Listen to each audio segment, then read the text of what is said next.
Good afternoon, and thanks for joining us for today's webinar, Practical Applications of Conditional Access. My name is David Hammarberg, partner at Conditional Access over our cybersecurity audit area. We focus high trust, SOC, and the various frameworks. Joining me is Dustin Kinn, sorry about that, Dustin, Director of Information Technology.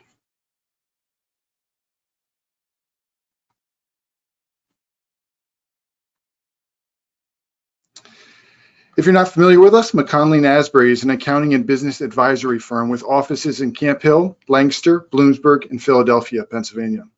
We offer a wide range of services to organizations in various industries. For more information, please visit our website. If you've joined us on past webinars, welcome back. If you haven't, our monthly webinars feature various business topics to keep you updated on what's going on around us. Be sure to check out our website to catch past presentations as well as current information through our blog. If you haven't heard, our firm is celebrating an exciting accomplishment. We have been named #1 ranked firm in the nation in the mid-sized firms category of Accounting Today's 2024 Best Firms to Work For. Accounting Today partners with the Best Companies Group to identify the best 100 firms to work for across the United States. CPE polling question will pop up on the screen. If you have any questions for us during today's presentation, please submit them through the built-in questions function in the webinar control panel, and we will do our best to answer them during or after the webinar. For those of you, and this is very important, for those of you that are looking to obtain CPE credit for today's webinar, please keep in mind that there will be 4 polling questions throughout today's presentation, and you'll need to answer all 4 questions to get your certificate via email a few weeks after the webinar. In order for attendees to be eligible, you must answer via the polling submission. We will not accept late responses. You'll have about 45 seconds or so to answer those polling questions. Just make sure you answer all 4.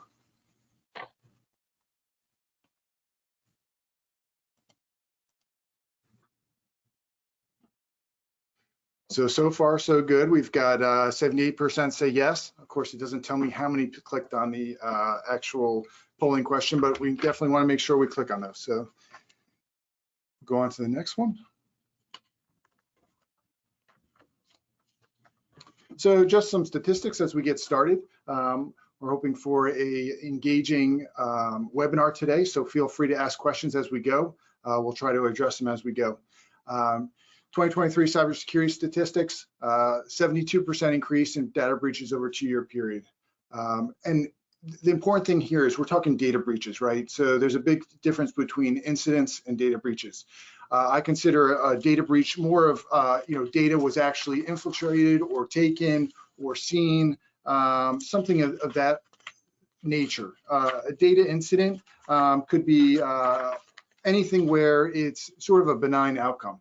There was an incident, we went in, we investigated it, there was no data given, taken, seen, etc. So to have an actual 72% increase in data breaches is huge. Yeah, a breach. Go ahead, Diane. A breach in this case would be something that's like probably something you're notifying people of, versus an incident is something happened but nothing was really taken, so you're just looking at your security. Yeah, we go back to the days when ransomware would just encrypt your data, right? So then there was a question, is it an incident or a data breach? Of course, now with ransomware, most of the time they're stealing your data as well, so it's a breach. So that would be a good way to classify it. You can see there a ton of people are victims of cyber attacks. That could be personal, business. Email compromise, we see this in a lot of our clients. We concentrate that a ton at McConnelly & Asbury. Email compromise accounts for 35% of malware attacks. And 94% of organizations have reported email security incidents. And I think the reason there is sometimes we get caught up on, hey, MFA is the savior and it's going to prevent all these things. But we have to continually look at our defenses, our controls to make sure that we are catching up with the attackers. You know, they're always trying new things. What are we doing? How do we change it? I know we're going to jump into some slides, so I don't want to jump too far ahead on conditional access and registered devices, compliant devices. But there's a lot we can do now, and we got to continue to revise that plan.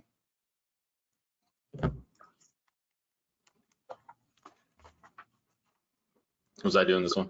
You were.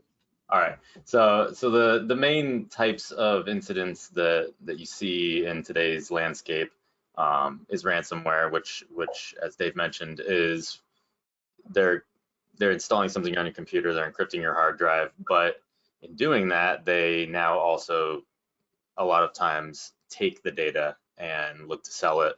So that turns into a breach. Ransomware in and of itself is a pain, and they're ransoming you. They're trying to get you to pay money to unlock your data. But a breach is something where they've acquired information and they want to use that to make their money. And I mean, the thing is, it is a money-making scheme. All of this is a money-making scheme now. Gone are the days where people are hackers in their basements just trying to see what they can get into. Now it is an industry. So, and I think you'll find that most attorneys these days are going to say that a ransomware is a breach, right? So we go back to the incident and data breach. Every incident is not a data breach, but every data breach is an incident, right? So when you start with an incident, you're investigating, you're trying to figure out where that leads. Now, a ransomware, 100% now is a data breach, in my opinion.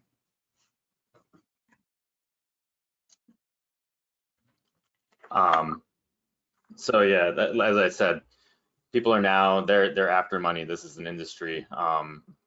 Ransomware is estimated to be worth $14 billion as of 2022.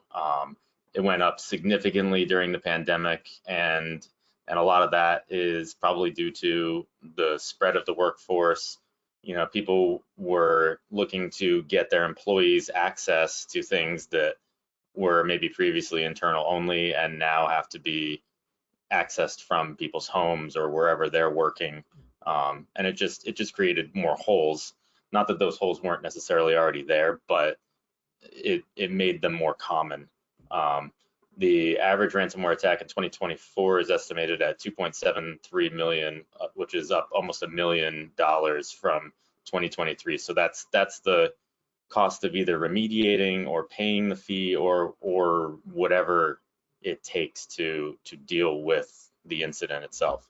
And this industry, I mean, it's so easy to get into from a perspective of, you know, buying, you know, the ransomware kits to do.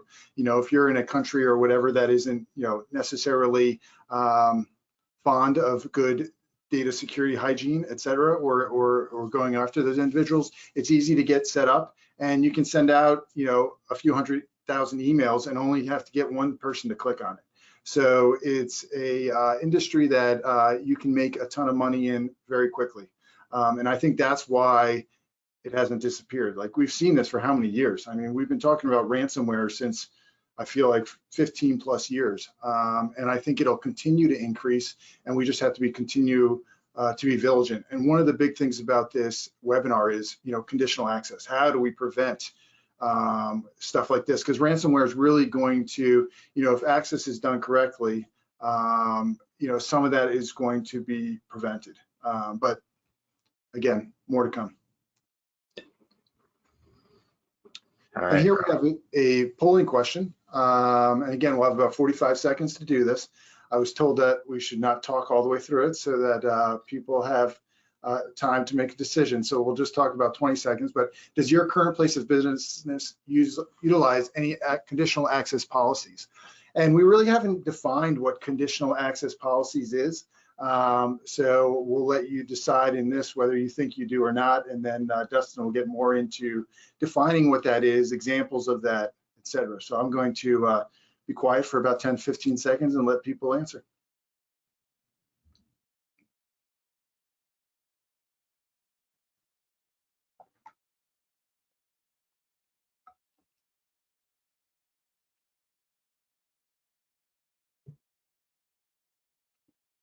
The awkward silence.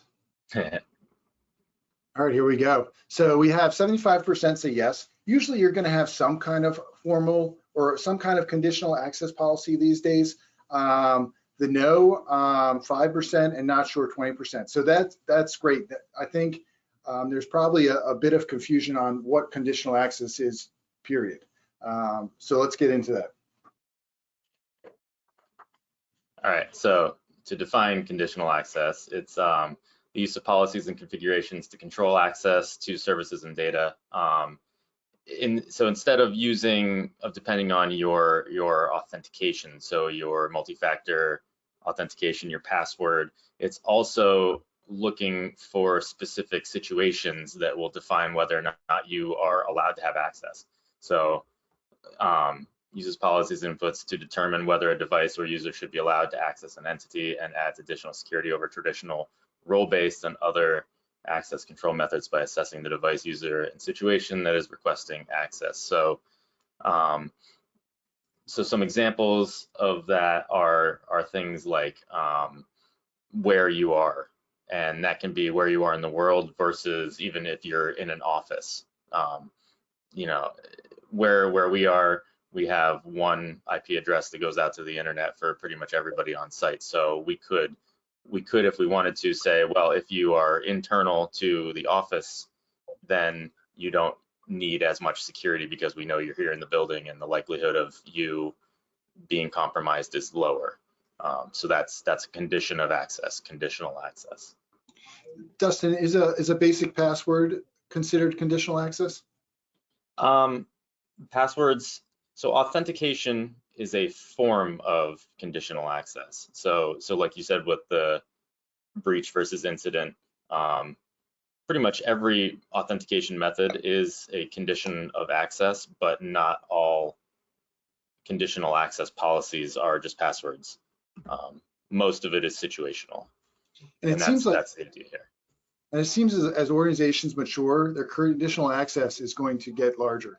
Like, you know, on top of password, you got MFA. On top of that, you've got, you know, registered devices, et cetera. And we're going to get into that. But just FYI, we do have two questions, and I thought, well, we might as well just answer them as they come in real quick. And someone asked if we had a percentage of successful recoveries of companies that pay ransom. And really, when you pay the ransom, you're getting a decryption key to decrypt that data. I don't have that information. I would say in my experience, a lot of places don't disclose whether or not they paid or just restored from backup or anything like that. Right. And those are only the public ones anyway. So in my experience, they do. If you pay, you get it back. My experience is if you kind of mess with the individuals that are doing the ransomware, they're not going to, meaning pay a little low, you know, take too long. They act quickly and they're moving on. So it's a serious situation. But more times than not, I have not heard of an organization that has paid and personally not gotten their data back. But then you got to wonder, once you get that data back, what else is in your environment? Yeah. Another question was, with move for vendors sending invoices via email, what protections are there? I know there's a lot of software out there that's going to sandbox your email. And Azure, Office 365's got the ability, but there's other packages to sandbox that information that it'll detonate the link and open the attachment before you get it. Now, is it foolproof? No, but it definitely helps. With the PDFs, with the invoices, you got to make sure that you're expecting it, they're legit. You know, there's not a man in the middle attack where you're getting an invoice and the address is changed. So, you know, whenever you have an address change on an invoice, it's a good idea to pick up the phone and call that vendor and say, hey, did the billing address change? Stuff like that. But from a scrubbing those emails from a malicious malware standpoint, there are some good software packages out there. But let's packages, and there's also other protections like not being able to install things on your computer, needing an admin account to do that. That safeguards against a lot of this, as do other tools like SentinelOne or other intrusion detection systems that are out there. So there's a lot of layers to preventing things like that. But in general, it's a good idea to be expecting, not open something you're not expecting, or at least be inquisitive as to whether or not something that you weren't expecting is real or not. Yeah, we're too quick to, or I guess we're too shy to pick up the phone these days and call. We need to do that more. I know we're telling our staff in McCully Asbury all the time, hey, if you don't recognize it, if something stands out, if it's just a gut feeling, pick up the phone and call. And make sure you're calling the number that you have registered. Like, it's not the number in the email. Yeah. But back to the webinar. Yeah. Back to this. So IAM is identity and access management. That's kind of a more modern concept for usernames and passwords. The idea, so Duo it's a multi-factor authentication system. I think it's owned by Cisco now. They define it as identity security as a safeguarding of the digital identities of individuals, devices, and organizations with 3 goals in mind: authentication of the user's identity, authorization of access to appropriate resources, and monitoring access activity for vulnerabilities and suspicious activity. So and there's a lot of those different ones, correct? What was that, sorry? There's a lot of different IAMs. Yeah, well, I mean, it's just kind of a concept Right. of identity versus just a username and password. So you don't just have a username and password now. You have a physical, not a physical, but a logical identity, and the management of that is an entire sub-industry of IT security now. And as I said, usernames and passwords no longer a solely adequate method to secure digital resources. So conditional access is one way to combat this. Multi-factor authentication is a way, and zero trust methodologies sort of interact with both of those types of things. So zero trust, and I see this thrown around a lot, but the gist of zero trust is that you always check. You never just implicitly trust anything. You're always checking to see if something can have access. So NIST is a large framework used in governments and IT security, and they define zero trust as cybersecurity plan that utilizes zero trust concepts and encompasses component relationships, workflow planning, and access policies. So again, that's a long-winded way of saying that you don't just implicitly trust things. You need to continually look to see if it's continued to be trustworthy. Dustin, do you see zero trust more of an application or a engineered platform or design platform? What do you think when you say zero trust? It's a methodology. It's just so you have this in IT. It's always been access control, and that was always, okay, this person has access to this. Okay, this person has access to this. This person has access to this, this, and this. And then came the policies of least, or the methodology of least privilege. So you only give people access to what they need, nothing more. And then zero trust kind of went from that, which is deny everything until you validate the person or the device or whatever is asking for authentication. And we have a lot of people on this webinar. I think it's over 150 people. So I think we have a broad range of very technical people. Some of them I know, and then, probably people that zero trust is like, fairly unknown to them. Can you give an example of how zero trust would work in an organization, from whether that's accessing the VPN or, just an easy illustration? I'm putting Dustin on the spot here, by the way. Okay, so an example later on is going to be a conditional access policy for known devices, but in general, what a user would see in that instance is if you go to your home computer, you open up your email on, like, say, a web browser, and it says that you can't get there because this is an unknown device. That's a zero trust concept, and executed using a conditional access policy looking for a known device to your systems. So because it's coming from an unknown IP address, an unknown location, an unknown device, it's saying, no, you can't have access to this. Versus if you are on your company cell phone, you go to open your email and it's already gone through a number of checks to see if it has access, and if it's known to, say Azure in this case, or Office 365, then it says, okay, you're good to have access to your email. That's not, none of that has anything to do with your username and password, your MFA, anything like that. It's just strictly saying, no, I don't know you. I don't want to give you anything. Thank you. Yep. So yeah, as mentioned, conditional access is a zero trust concept used to continually determine things like location, vulnerability, compliance to policy, system, device knowledge, session statistics, etc. So I find these policies interesting because you keep finding different uses for them. You can use things to determine where in the world you are. You can use it to determine if somebody's using a cell phone that is really old, that maybe they picked up off of Facebook Marketplace and logged in with, and that's not known. Okay, so it's not up to proper patch levels. It can't be patched to a recent build of, say, iOS for an Apple phone, and it's being used in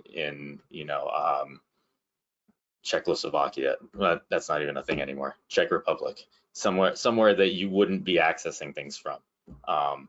So you can ultimately cut it off before there's an incident. Yeah, right.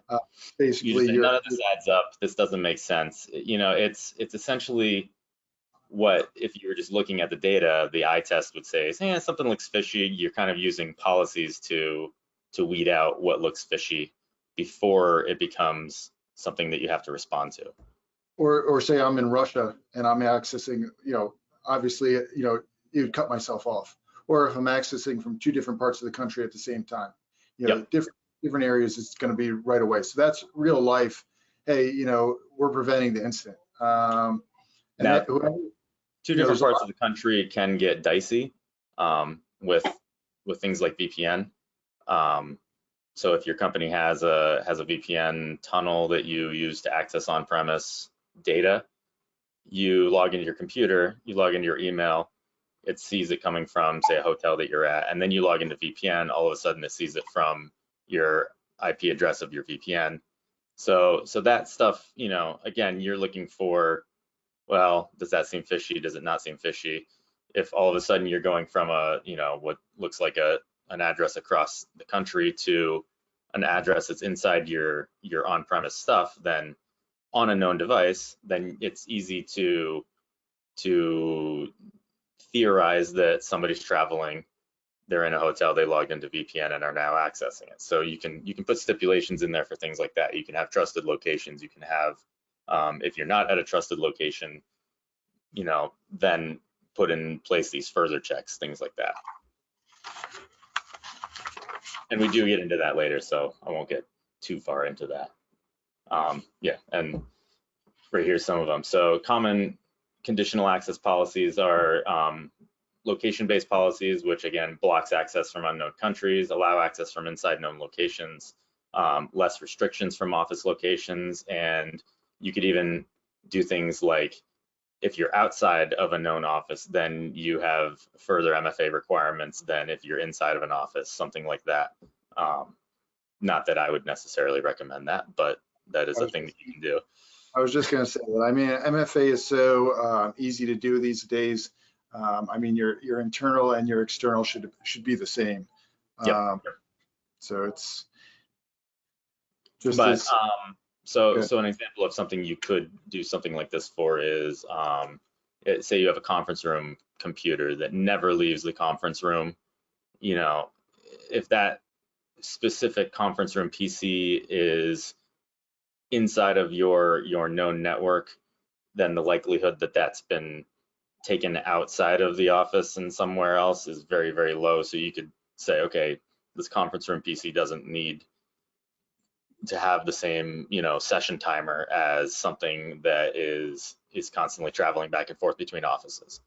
So you could say, okay, this thing only needs to log in once every 2 months versus, once every 7 days or something along those lines. So another type of policy is device-based policy, which assesses whether the device is known. It allows access to only corporate devices, or you can allow access to only corporate devices. So things that are owned by the company that you work for. You can monitor devices for typical use, and it helps to prevent unauthorized session hijacking, which is another whole form of man-in-the-middle attack now, where they'll send you what looks like, and in all reality is an actual, like, say, Microsoft Office 365 login, but they have encapsulated that in some sort of system that will then steal the code or the ID, the session ID string from your session once you're authenticated. So you're essentially going out to the Microsoft website, authenticating, and then they say, okay, you're already authenticated. I'm just gonna pretend that I'm that authenticated session. If you can limit it to only known devices to your network, then they can't go out to a web browser and do something like that. So that's a way to prevent that type of attack. What have you seen in best practices in regards to personal and corporate devices from a conditional access policy? I feel like it's been going more and more towards just corporate devices. And I'll tell you, years ago when mobile device management came out, I was very leery of requiring people to log their personal devices into the MDM tool in order to access company resources, just because it feels like if it's your home device, having access to potentially wipe the phone in the event of an issue just feels a little off. But the way that the threat landscape is now, it's almost a necessity. If you're going to have your company email on your personal devices, then it has to be controlled in some way. There's just no way around it. And in reality, ironically enough, somebody has in my career asked me to wipe their personal phone because they lost it. So it's kind of interesting that, it kind of came full circle, that I was worried that having access to wipe people's personal phones feels a little weird. But in reality, you're the most trusted IT asset that most people know. Your company's IT, even for personal issues, is something, that people go to with questions, with, potential problems. And just in general, that line between home and work gets more and more blurred as the world becomes more and more connected. So yeah, I think best practices have really come around to, if you're going to access company data, you're going to have this conditional access policy on there. And even MFA, everything, I think it's best practices that it doesn't matter if it's a corporate machine or a personal corporate phone or a personal phone, people are using Duo, etc. I know most people are saying, hey, if you don't want to use Duo on your phone, we could give you a, sort of a little key thing. Of course, then you got to put in a 6-digit code every time it pops up instead of a push, etc. So there's ways around it, but I see more organizations going to personal and corporate device, load Duo, authenticator, conditional access, etc. But it's interesting how it has swung. Yeah, well, and we're getting now more into, and this is probably going down a tangent, but there's also hardware keys now that you can plug into a device. You can even plug them into phones now, that basically serves as that multi-factor, and it's just the device itself being on your person. You don't have to put in a code because you plug it into your laptop. It's known, it's registered, it goes out and authenticates. So that's swinging around as well, and that's the way that all these always go. It sort of pops up, it's the new neat thing that people are doing, the early adopters, and then it gets ratcheted back a little bit, and then 3-4 years down the line, there's a new solution that sort of fixes some of the old problems, but has its own little subset, and it sort of all just averages towards one solution eventually. So, Dustin, we have a couple questions real quick. okay. Zero Trust Access, what is the trade-off on workflow efficiency and effectiveness? So I always say, and I think I even say later in this presentation, security is always a trade-off. You can be the most secure organization in the whole world, but nobody's going to be able to get anything done. There is always something that has to be allowed, basically. And in today's landscape, you want to allow people to do their jobs without being able to do much more than that. But in the other thing to keep in mind is if it's too complicated to use, people will try to find a way around it. So it has to be ease of use, able to get what you want done, as well as secure. And that's a balancing act that just is constantly being fought. One more question, then we'll move on. Okay. Your opinion on needing to use the personal cell phones to complete MFA, and I can answer this. We're seeing more and more that organizations are requiring that.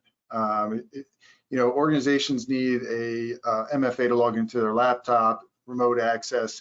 Unless you're going to provide them some kind of key, the personal cell phone is the way to go.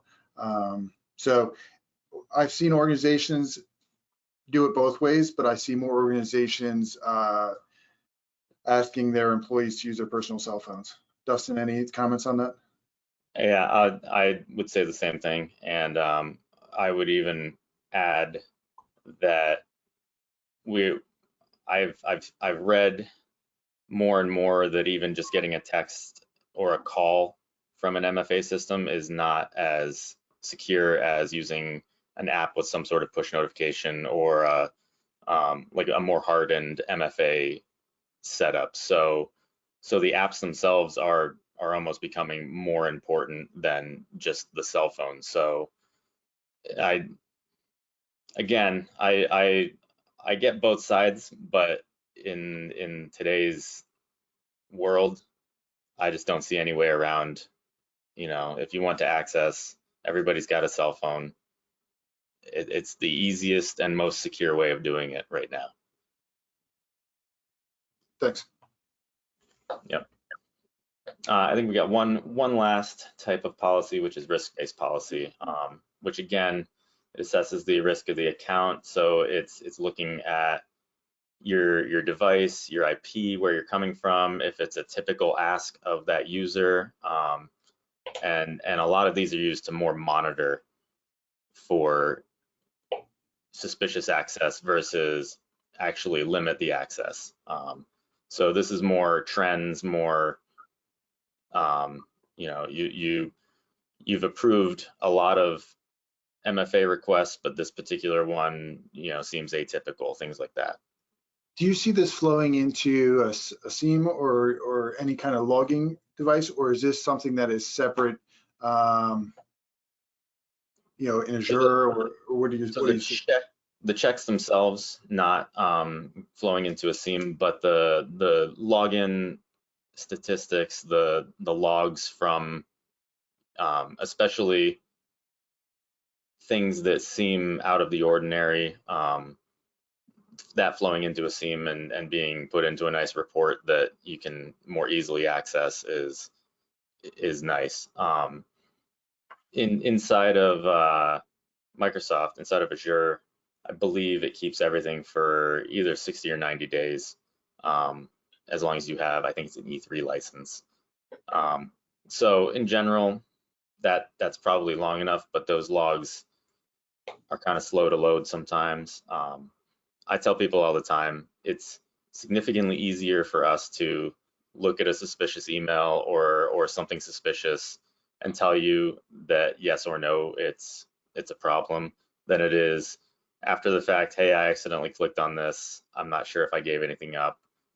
It takes a lot more time and effort, and combing through logs is about the worst thing that somebody in the IT profession can do. It's just dry, boring, and it's just numbers that then you have to associate with, you know, with people or emails, and you're trying to just go through all of this and figure out what happened and build this story out of what's essentially computer jargon. So that's probably why we've never had a webinar that's titled log analysis. yeah, well, probably not. I don't know that I would sign up for that one. And I have to do it sometimes. So all right, so on to the actual example. So I went through and I took some screenshots of creating an actual conditional access policy inside of Azure, which if you don't know what Azure is, it is Microsoft's cloud. You've probably heard of AWS, especially if you watch football. They do a lot of analytics, but the Microsoft cloud is Azure. They offer servers, they offer security, things like that. If you have Microsoft's email system, Office 365, you likely have some sort of Azure and the ability to create these policies. And by you, I don't necessarily mean everybody on this webinar. I mean your company's IT professionals. So the main components used in Azure policies are the identity, which confirms who is asking, the device security, which validates if the request is expected behavior, the location, which determines if the request is coming from an expected, known, or explainable location, and what access is being requested. So all right, we got another polling question, number 3. So everyone get ready to answer. We'll have about 45 seconds again. Are you able to access, all right. Are you able to access company resources on any device you want to without adding additional security? This is a big question of, you know, back in the day, webmail was the greatest thing since sliced bread. And now with conditional access, we've really ramped that down to, you know, only the devices that are trusted. So a big learning curve for us a couple of years ago was, you know, or people couldn't go home and get on their webmail and access, you know, from any device. So again, this is I think a good question. And I think as organizations mature, you'll see them sway one way or the other. But I'll leave this open for about another 15, 20 seconds, and then we'll see what everyone has to say. All right. 80% a no. That's higher than I expected. What does that tell you, Dustin? It tells me that people on this call probably have conditional access policies, and that first question of whether or not you have conditional access policies having a lot of yeses is probably true. So we're testing the crowd here. Yeah. They're doing well. All right. So the again, the example that I made some screenshots for here, and apologies, this is going to get fairly technical now. I like very technical. I'm sure there are some people that do, but there are probably others that will. I think some of the crowd would say that it's been technical so far. Yeah, maybe. So this policy is a compliant device policy. So the idea is going to be that it looks for devices inside of Azure to see if they're marked as compliant. So the scope is going to be Apple devices, iOS devices, so specifically iPhones, and the target is going to be Office 365 mobile applications. So that's going to include your OneDrive, your Outlook, and to your Teams, and to some extent other Microsoft mobile apps like Excel, Word, things like that you can load on your phone. Not a ton of people do, but because they're Microsoft apps, we can kind of encompass them all in one policy. So the first thing you're going to do is go into the compliant or into the conditional access area of Azure, and you're going to create a new policy.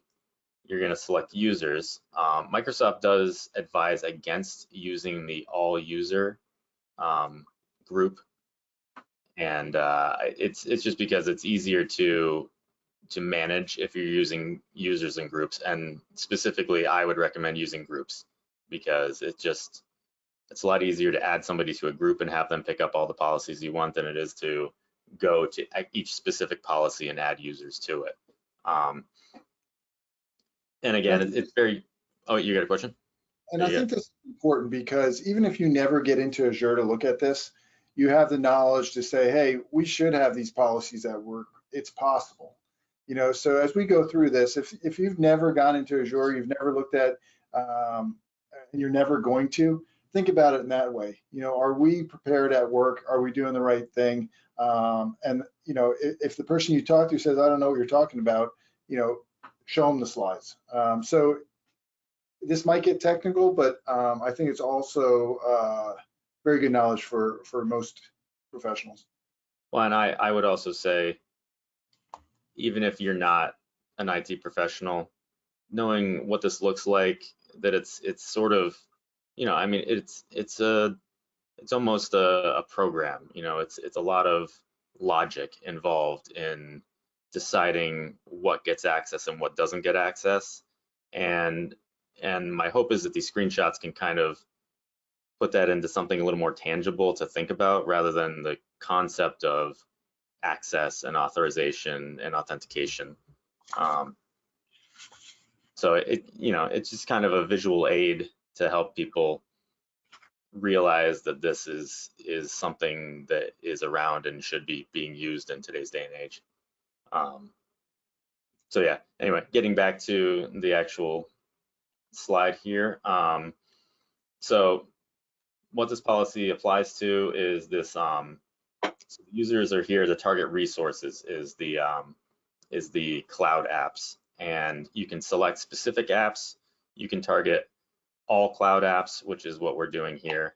Under that drop down, there are other options, such as you can target just devices. You can target specific users with this. Not to say that it's assigned to it, but you can say these users have access to talk to these users, things like that.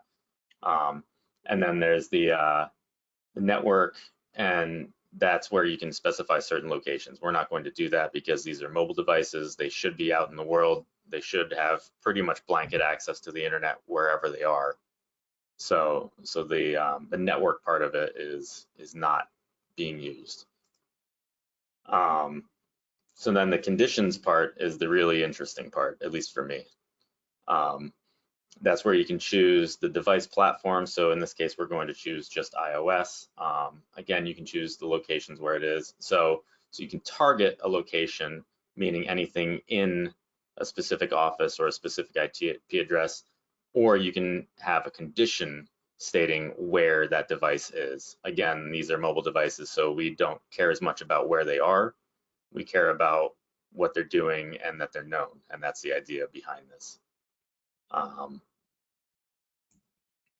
The next part here is the actual access control. So we are looking to grant access to these devices. So those are the devices that it's assigned to, the users that it's assigned to, as long as they've been marked as compliant. And we're also looking to require an app protection policy. So what the app protection policy does is that's on the mobile device management side, and I have a couple screenshots from that as well. But it's going to look at the device itself, make sure that it hasn't been jailbroken, make sure that all the apps have been installed from the Microsoft Store or the Apple Store, not from, you know, like I think they call it side loading, if you load an app via just a package that you download from the internet. Again, you can make sure that it's got the right patch level. You can make sure, you can require that it has a passcode to get into it, or a biometric. You can make sure that it locks after a certain amount of time. So these are things that you can do. You can even, in the Microsoft world, go and limit from copy pasting from Microsoft apps out to, say, the message app. And then the other thing that this specifically does, the app protection policy, is it's going to effectively block the native mail applications on these phones. So you won't be able to go to the Apple Mail application and use, your company mail there, you will be required to use the Microsoft Outlook app for your email. Things An like that. important note there, though, is the user can still use that native app for their Gmail account, their personal account, just Correct. can't use it for their work. So that's an important note. Yep, definitely. So we're not touching session controls in this policy. We're only touching the devices themselves and that they're known and compliant. But you could come in here and add a sign-in frequency to say, okay, these devices need to sign in more frequently or re-authenticate more frequently than, say, a computer that's in your office. So you could say these devices have to enter their password once a day versus once every 7 days for your laptop or something along those lines. Again, we're not utilizing that here just because it's a mobile device and we're specifically checking for compliance. Oh, and at the bottom, you can also have mix and match, so you can have the policy. So this one is looking for both the app protection policy and the compliant device, but you could also create a policy that targets either compliant devices or hybrid joined devices, which would effectively look at things that are joined to probably your local Active Directory domain and then pushed up to Azure. So again, you can mix and match. This is an all right now, but you could make it an either as well. And that's the kind of logic you can play with. You can divvy these policies up to target larger areas or specific smaller groups of devices and users. Let me go back here. There is I don't know if I had the screen. No, I don't have a screenshot of it. So when you create these policies, there is a toggle at the bottom for read-only mode, on or off, or report-only mode. The report-only mode evaluates what's going to happen and logs what should have happened if the policy was active, but it doesn't necessarily enforce it. When we create these policies, we often put it into report-only for a little while and assign it to a larger group of people just to see what it looks like is happening. Then we will choose a smaller test group and deploy it just to them and actually turn it on and see what happens, which is where we usually find out that it's blocking something more than we intended, which is better than blocking less than intended. Maybe not for the users. I don't know if they agree with that, but that's what we target.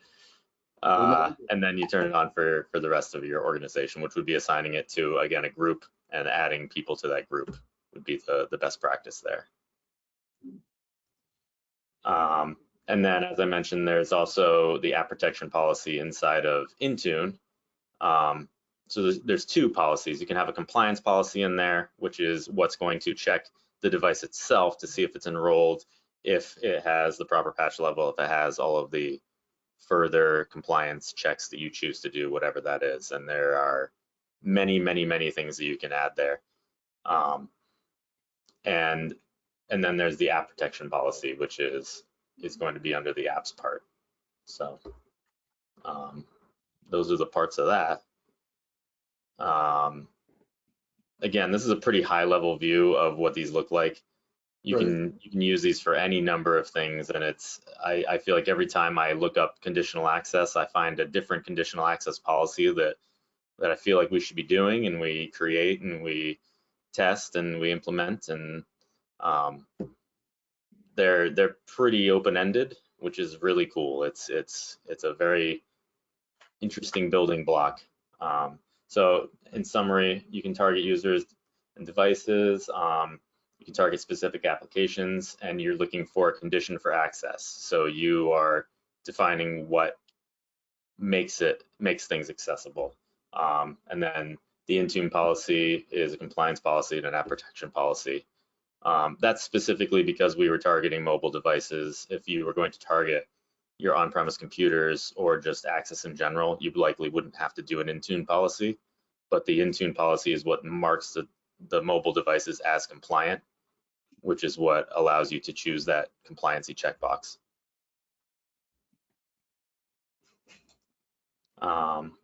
I would argue here that any device in your organization really should have a conditional access policy. Now, I say majority. You might have some servers locked away in a server room, et cetera. That's a little bit different, but here's some typical conditional access policy targets: Office 365 apps. You see mobile devices there, remote users, frequent travelers. You know, if you have a laptop that has Office 365 on it, it should have some conditional access. You might have, you know, and you should have at least compliant registered devices. There's so many ways around stealing sessions, et cetera, that if you don't have that, it's a huge hole. We've had clients find that out in a bad way, and it's an easy thing to do, and it prevents a lot of headache. And one thing to also note, specifically when it comes to MFA, because this is where I feel that the Microsoft MFA is both better and worse. These Microsoft apps work on sessions. They'll open a session and that session stays authenticated as long as the compliance checks continue to be met. But the fact that it keeps it open for a set session time means at some point it's going to log out and you're going to have to log back in, and you don't necessarily know when that is. You know, if your session, the default session timer is 90 days, which is just a very long time. So every 3 months, by default, you're having to log back in. It's usually unexpected, and you're usually like, well, what is this? Versus like a duo type of authentication, that's a push notification that you should be expecting. Like if you're logging into a portal, you're going to get that push notification asking for multi-factor every time you log in. So there's differences in those, and the ones that you're expecting, I feel like can be much less security on the MFA itself. It doesn't have to, like, if you're using Duo to say log into your computers, you sit down at your computer, you type in your password, you get a Duo request. If you're not at your computer and you get a Duo request, that's suspicious. But the Microsoft ones that your session expired, it might be on a weekend, all of a sudden your phone pops up with an MFA request. You're like, what is this? So they have these additional 2-digit codes and things like that you can add, which is called a more hardened MFA, or what's the word they use for it? It's MFA fatigue resistant is, I believe, what they call it. So. And I know we're running against time here, so we'll go through some of the slides here fairly quickly. But the next slide, polling question. Here we go. Have you or someone you know had to fill out a security questionnaire for cyber insurance, a client, et cetera? A lot of times, if you get a SOC 2, you'll provide that. But again, if you're in IT or management and have to fill out a cyber insurance questionnaire, you know those questionnaires are getting lengthy, and they're getting a lot more specific. So that's interesting. But again, let's answer this question. We'll have a few seconds here. Again, this is the fourth one, and we'll give some downtime here to answer the question.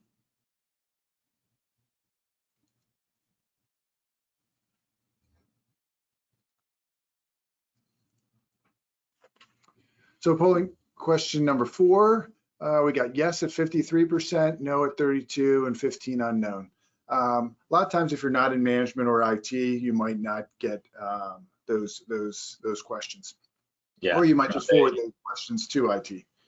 I'm seeing more and more they have more open-ended questions about these types of policies, which is one of the things that I was curious about, seeing if people have filled them out. Sometimes, you know, it feels like it used to be just a couple questions. Do you use MFA? Do you have this? Do you have that? Nowadays, I feel like we get these questionnaires, and some of them are just from clients, you know, vetting out their potential vendors, and they're asking very open-ended questions about, like, what are you doing for conditional access policies or something like that. And it's just interesting to see that landscape change as well.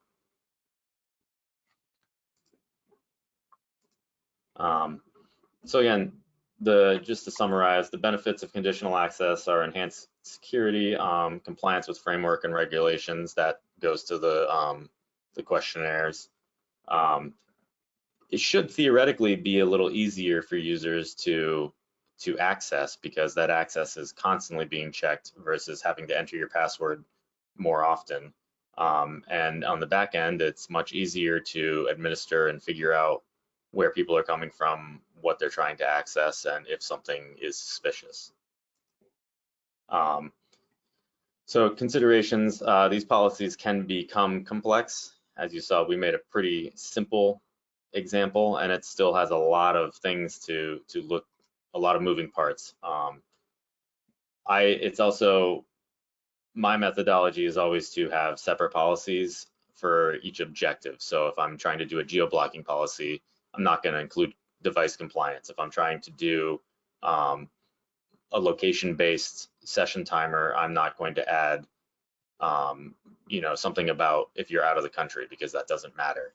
So you don't want to have one big policy that you have to constantly add or subtract to. It's easier to have a bunch of small policies achieving specific goals. Again, there's that balance of usability with security, and it's just really important to understand what you're protecting and what you're protecting it against. And then scalability, and that comes to the policies for specific goals. You want the policy to target all of the devices that you are trying to hit, but not anything more. And you want it to be able to add more devices to it or users to it without having to do significantly more work to revamp the process. And then obviously make sure that they don't conflict with each other. Best practices, kind of already gone over, but you want to go over it? Yeah, I think we've run through these pretty well. I mean, the big thing here is training and awareness. Explain to users why we're doing it, why we're making personal cell phones do duo, do multi-authentication. We're all trying to do our job, go home at night, and I think no one wants a security incident that's going to close an organization's doors, and I think we all have to do our part. So we've gone through most of what we said today is best practice. Now there's organizations that may do it differently, but for the most part, what we said today is best practice. So I think that is our last slide. I think it is. Yep. So we've answered a lot of questions, but we will scroll through those and check what we missed. But I think we are out of time, so I'm going to move to closing. Do you want to go to the next screen just for our contact information? Yep. If you want to contact us, there's our email addresses, phone numbers. Feel free to ask any questions. And we'll move on to the closing. So thank you for joining us for today's webinar. If you have any further questions regarding today's presentation, please feel to reach out to our team and we'd be happy to assist. A recording of today's presentation will be posted on our website and social media sites in a few days. And for those of you who have requested CPE and answered the polling questions, those certificates will be sent out within the next 2 weeks. Upcoming events: October 24th seminar. Registration is open for our free half-day seminar co-hosted with Community Strategies Group. The seminar will take place in Bloomsburg and will be an examination of the unique obstacles the nonprofit sector is currently facing. October 31st webinar. Also be sure to register for our October 31st webinar, Business, Accounting, and Tax Year End Tune-Up, which is presented by our Entrepreneurial Accounting Solutions team. Should be a really good webinar for small business. November 7th, Affordable Housing Seminar. Finally, register for our upcoming Affordable Housing Seminar featuring AJ Johnson. The seminar will take place in Camp Hill and will cover complex, advanced low-income housing tax credit issues. Thanks again for joining us and enjoy the rest of your day.